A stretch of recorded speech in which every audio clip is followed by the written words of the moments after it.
మీద Israel America ఎందుకు ఈ స్థాయిలో విరుచుకుపడుతున్నాయి? అమెరికా ఒకే ఒక మాట చెప్తుంది, ఇరాన్ అణ్వాయుధాలని తయారు చేస్తుంది.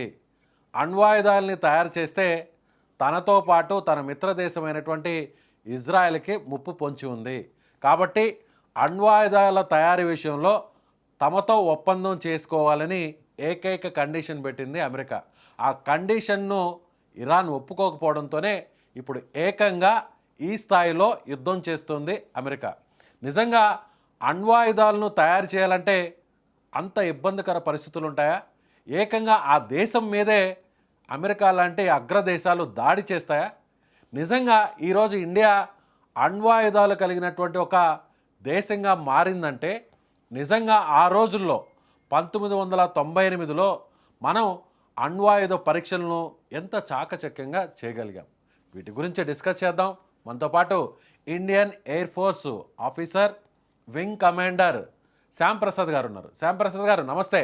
నమస్తే విజయ్ గారు, బాగున్నారా? ఎస్ శ్యామ్ ప్రసాద్ గారు, ఇప్పుడు ఎక్కడ చూసినా కూడా ఒకటే డిస్కషన్, న్యూక్లియర్ వెపన్స్ తయారు చేస్తే అమెరికా లాంటి అగ్రదేశం ఒప్పుకోదు. ఆ రోజుల్లో ఇండియా, అప్పుడు మనకి అమెరికా అంతా సఖ్యతగా లేదు, పాకిస్తాన్తో అప్పటికే దోస్తానంలో ఉంది అమెరికా. సో 1998లో మనం పోఖ్రాన్లో జరిపినటువంటి అణు పరీక్షలు దిగ్విజయంగా పూర్తి చేయడం జరిగింది. నిజంగా అణు పరీక్షలు జరపాలన్నా, అణ్వాయుధాలు తయారు చేయాలన్నా అంత కష్టమా? చాలా కష్టం సార్, జీవితకాలం పడుతుంది. మీరు చాలా కరెక్ట్గా ఎక్స్ప్లెయిన్ చేశారు. 98 బుద్ధా స్మైల్స్ అగైన్. కానీ Buddha smile first time in 1974. ఆ రోజు నుంచి 1998 వరకు కూడా మన ప్రయాణం చూసుకుంటే, మనతో పాటు ప్రయాణించిన వాళ్ళు పాకిస్తాన్, చైనా వాళ్ళు చూసుకుంటే, ఈ మధ్య మీరు అమెరికన్ సెనెట్ లో దీని మీద వేడిగా చర్చలు జరుగుతుంది. ఏంటి అసలు ఇండియా మన పాట ఎందుకు వింటం లేదు డీల్ అనుకుంటే, వాళ్ళ సెనేటర్ అన్నాడు, కాంగ్రెస్ మెన్, 98లో మొత్తం వ్యవస్థ గాఢ నిద్రలో ఉండింది, ఇండియా గురించి మనం పట్టుకోలేకపోయాం. అబ్దుల్ కలాం గారు కానీ, అప్పటి ప్రధానమంత్రి గారు కానీ, మన కంప్లీట్ రక్షణ వ్యవస్థ కానీ, సైనికాదులు కానీ, సామాన్య ప్రజానికం కానీ, పోఖరన్ అంటే it's not a dot on the map sir, it's world famous. Pokhran లో ఉన్న ప్రతి ఒక్క సామాన్య ప్రజలు కూడా మమేకమయ్యి దాన్ని ఒక అతిపెద్ద రహస్యంగా వెలిసే శాటిలైట్స్ కూడా పట్టుకోలేకపోయాయి. జీవితకాలం పడుతుంది సార్. సో అంటే ఒక రకంగా ఇప్పుడున్న పరిస్థితుల్లో, ఒకవేళ అప్పుడు ఆ రోజుల్లో మిసైల్ మ్యాన్గా చెప్పుకునేటువంటి అబ్దుల్ కలాం గారు కానీ, సో ఆ రోజు ఉన్నటువంటి ప్రైమ్ మినిస్టర్ వాజ్పేయి గారు కానీ, సో ఒక డేరింగ్ డాషింగ్గా ఆ స్టెప్ వేయకుండా ఉండుంటే, ఒకవేళ ఆ టైంలో అమెరికా ఆ చర్యల్ని కానీ అడ్డుకో ఉండుంటే, ఇలాంటి సిచ్యువేషన్లో, ఇలాంటి అడ్వాన్స్డ్ టెక్నాలజీలో మనం ఇప్పుడు ఒకవేళ న్యూక్లియర్ వెపన్స్ తయారు చేయాలంటే ఎంత కష్టతరంగా మారుండేది? చాలా కష్టం సార్, 50-60 ఏళ్ళు పడుతుంది. ఎందుకంటే ఒక చిన్న ఎగ్జాంపుల్ ఇస్తాను మీకు. అంతకుముందు ఏమనేవాళ్ళు? అణువు అనేవారు. తర్వాత ఏమైంది? పరమాణువు అయింది. పరమాణువు తర్వాత ఏంది? దాంట్లోకి ఇంకా we are going deep and deeper into the atom. 1/10th atom పోయి 100th అయిపోయి 1000th అయిపోయింది. అంత క్రిటికల్ టెక్నాలజీని తయారు చేయాలంటే మన సైంటిస్ట్ ని, మన రీసెర్చ్ అండ్ డెవలప్మెంట్ ని హైలీ టెక్నికల్ ల్యాబొరేటరీస్ ని తయారు చేసుకోవాలి, వాటర్ కంపేర్ చేసుకోవాలి, తర్వాత ఎయిర్ ప్రెషర్ కంపేర్ చేసుకోవాలి. సో టెంపరేచర్ కూల్డ్ ల్యాబ్ లో ఏళ్ల తరబడి సైంటిస్టులు కూర్చొని చూసుకుంటే గానీ ఒక చిన్న అణువుని విరగొట్టలేరు. విడగొట్టిన వాటిని మిగతా పదార్థాలతో కలపాలి. యురేనియం అంటారు, చాలా చాలా చాలా ఉంటాయి పాయింట్స్, వాటికి ఒక పేరు పెట్టారు. సో ఇదంతా చేయాలంటే ఇది చాలా వ్యయ ప్రయాసలకు వచ్చిన వ్యవహారం. ప్లస్ ఆ సైంటిస్టులు ఎంత తెలివితేటలు ఉంటే గానీ it takes a time process అనమాట, టైం టేకింగ్ ప్రాసెస్. ఇది 50-60 ఏళ్ళు ఈజీగా పడతాయి. అమెరికా కన్ను కప్పి, అమెరికా ఆర్థిక ఆంక్షల్ని ఎదుర్కొని మనం చేయగలిగాం. మనం చేసినప్పుడు కూడా ఏం చెప్పాం? ఇది ఒక శాంతియుత ఆయుధం మాత్రమే. మేము మా చరిత్రలోనే లేదు, 5,000 సంవత్సరాల మా చరిత్రలోనే లేదు, మనం ఏ దేశం మీద కూడా మేము భారతదేశం దండెత్తలేదు.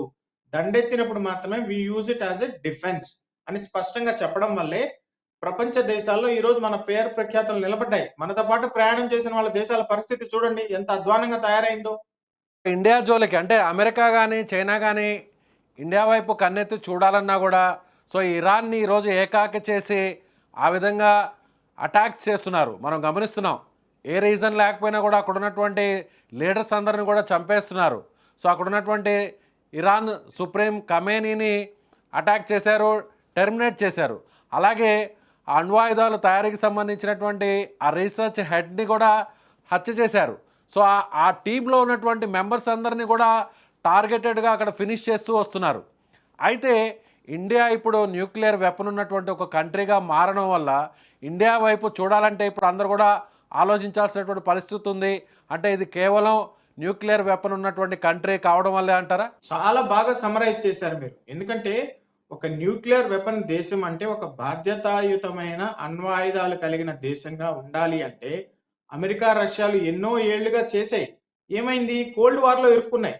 ప్రపంచాన్ని ముప్పతిప్పలు పెట్టించాయి. రెండు భాగాలుగా విభజేసాయి. Either you are supporting America or supporting Russia USSR ఆ కాలంలో అన్నారు. కానీ మనం ఏం చేసాం?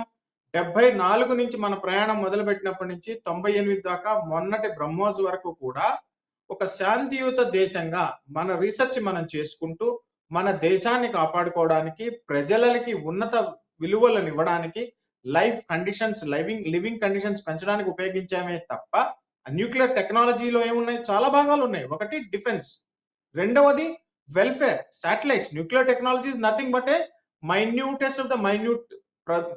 చిన్నగా నేను ఇందాక చెప్పినట్టు అణువు నుంచి పరమాణువుకు వెళ్ళడం వల్ల మన దేశం మీద గౌరవం పెరిగింది. ఓహో, ఇది ఒక బాధ్యతాయుతమైన దేశము. అమెరికా దేశాలు ప్రపంచం మీద బాంబులేసింది, రష్యా ప్రపంచం మీద బాంబులేసింది. మనం ఎవరి మీద వేసాం? So your record speaks for your self కదా.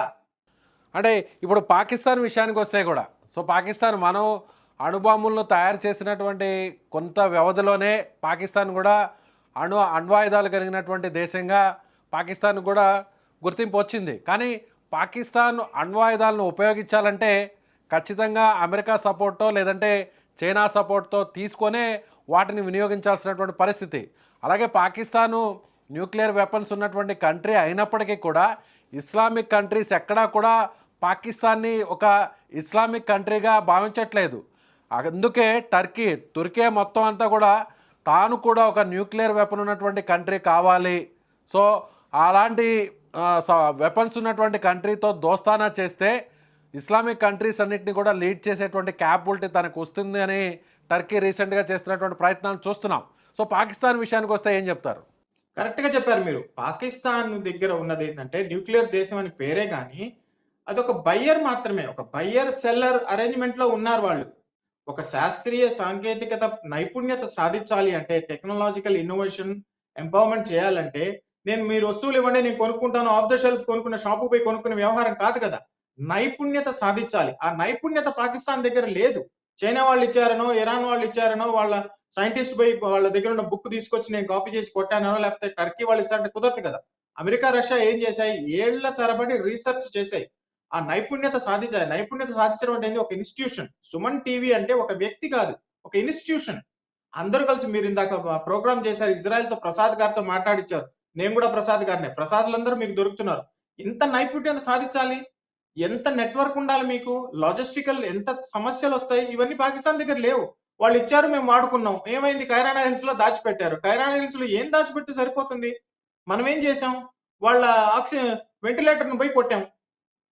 న్యూక్లియర్ వెపన్ ని కొట్టక్కర్లేదు, మీరు దాచిపెట్టుకోవడం చేత కాదు. మనం ఏం చేసాం? పోఖరన్ లో చెక్ జరుగుతుంటే, టెస్టులు చేస్తుంటే అమెరికన్ శాటిలైట్ కనిపెట్టలేకపోయింది. ఎందుకు కనిపెట్టలేకపోయింది? ఇసుక దిన్నెలు ఉదయం ఎట్టున్నాయో రాత్రి అట్టే ఉన్నాయి. ఇసుక పోస్తే గుంపులు అంటాం కదా, ఇసుక దిన్నెలు అంటాం, శాండ్ డ్యూన్స్. వాళ్ళకి అర్థం కాలేదు. వాళ్ళు శాండ్ డ్యూన్స్ చెక్ చేసుకున్నారు. 4 గంటల ముందు శాండ్ డ్యూన్ ఇట్టే ఉంది. మన వాళ్ళు ఏం చేశారు? శాండ్ డ్యూన్స్ ని కలిపెట్టి కింద పని చేసినప్పుడు పైకి మళ్ళీ వెనక్కి వెళ్ళేటప్పుడు అట్టే ఉంచి పెట్టేశారు. వీళ్ళు పాకిస్తాన్ వాళ్ళు ఏం చేశారు? కైరానా హిల్స్ లో తవ్విన మట్టి అంతా తీసుకొచ్చి స్లాబ్లు అంతా తీసుకొచ్చి బయట వేసేసారు. అవి శాటిలైట్ కనబడ్డాయి.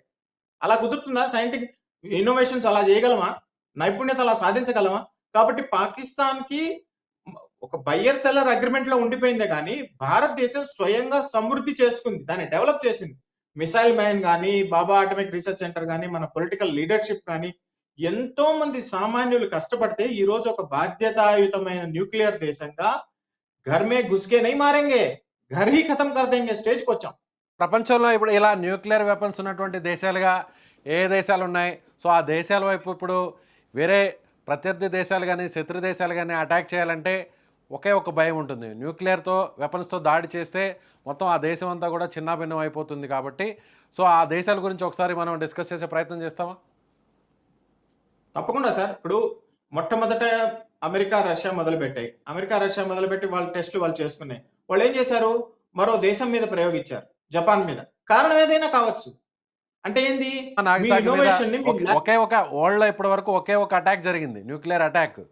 అది కూడా అమెరికా జపాన్ మీద అటాక్ చేసింది. హిరోషిమా, నాగసాకి మీద. ఆ తర్వాత ఎక్కడ కూడా అటాక్ చేయలేదు. సో అణు బాంబుల విధ్వంసం ఏ స్థాయిలో జరుగుతుందో అదొక మచ్చు తొనకనుకోవచ్చు ప్రపంచానికి. చాలా కరెక్ట్ గా చెప్పారు. మీరు ఊహించండి, మనం 2 సార్లు టెస్ట్ చేసాం. 25 ఏళ్ల వ్యవధిలో 74లో 98లో మనం ఎవరి మీద అటాక్ చేయలేదే. 74 నుంచి 98కి ఇంప్రూవ్మెంట్ ఎలా అయింది? విస్ఫోటన సామర్థ్యం ఎలా పెరిగింది? ఎంత అండర్ గ్రౌండ్ లో పెట్టినా గానీ, బాంబు సామర్థ్యం పెంచినా గానీ, సైకిల్ నుంచి, లూనా నుంచి, ఆటో నుంచి కారుకి వచ్చినా గానీ ప్రపంచానికి తెలియలా. అదే అమెరికాకి ఏం చేయాల్సి వచ్చింది? ప్రాక్టీస్ చేయాల్సి వచ్చింది. అలాస్కాలో ప్రాక్టీస్ చేస్తారు, జపాన్ లో ప్రాక్టీస్ చేస్తారు. 2 మహానగరాలను విధ్వంసం చేసేశారు. రష్యా ఏం చేసింది? చుట్టుపక్కల వాళ్ళ దేశాలంతా ప్రయోగిస్తూ వచ్చింది. మనం అలా చేయలేదు కదా. ఒక బాధ్యతాయుత దేశంగా అమెరికా, రష్యా, చైనా, ఇండియాతో చూసుకుంటే మొన్న ఏం జరిగింది? వెనిజువేలాలో జరిగినప్పుడు మనకు ముందు ప్రధానమంత్రికి అన్ని విషయాలు చెప్పారు. ఇజ్రాయెల్ ప్రధానమంత్రి 2 రోజుల పాటు అమెరికా, ఇరాన్ యుద్ధం పోస్ట్ పోన్ చేసుకున్నారు.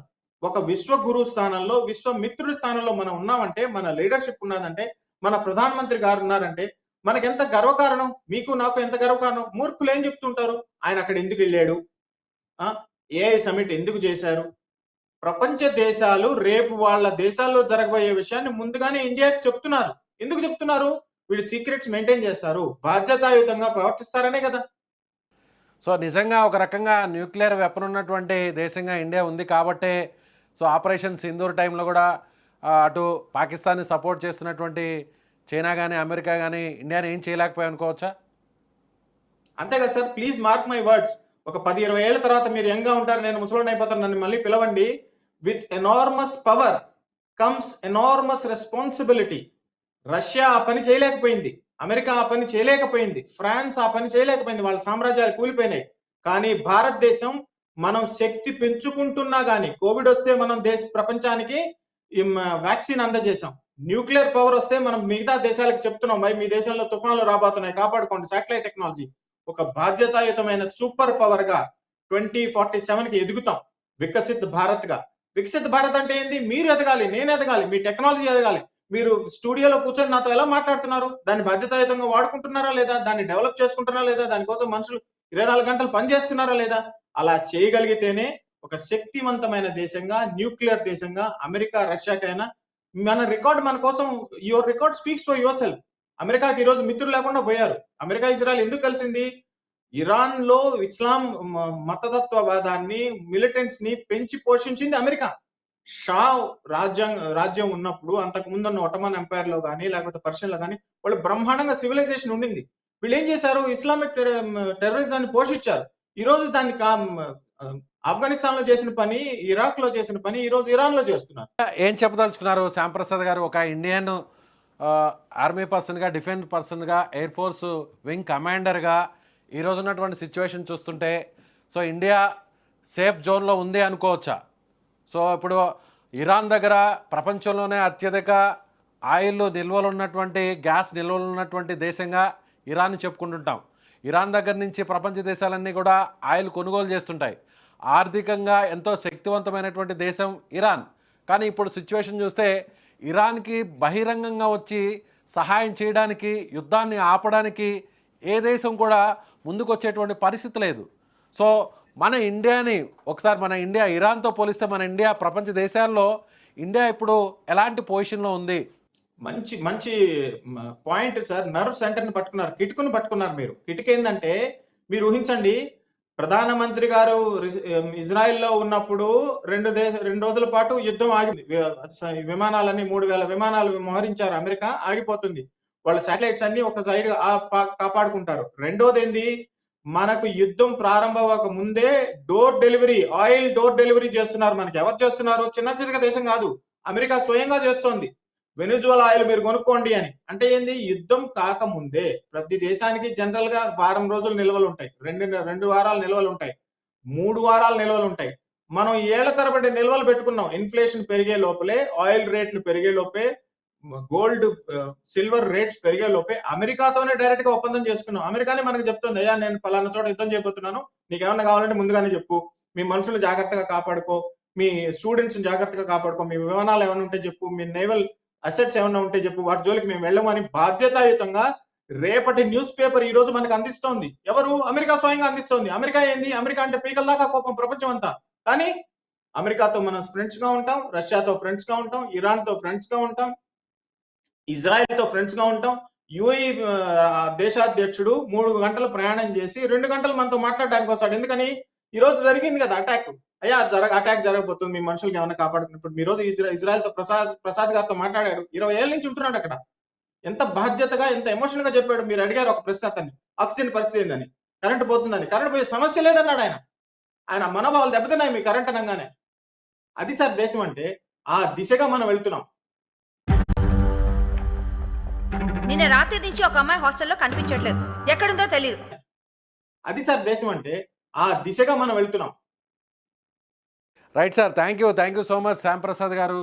సో ఇది ఇండియన్ ఎయిర్ ఫోర్స్లో వింగ్ కమాండర్గా పనిచేసినటువంటి శ్యామ్ ప్రసాద్ గారు చెప్తున్నట్టుగా ఈరోజు పవర్ఫుల్ కంట్రీగా ఇండియా మారిందంటే